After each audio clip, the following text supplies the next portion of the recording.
everyone, today I want to show you this brightening serum I've been trying.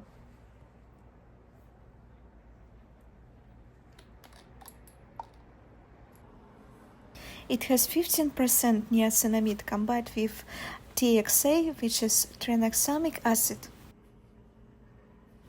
The texture is lightweight, absorbs quickly, and doesn't feel sticky at all.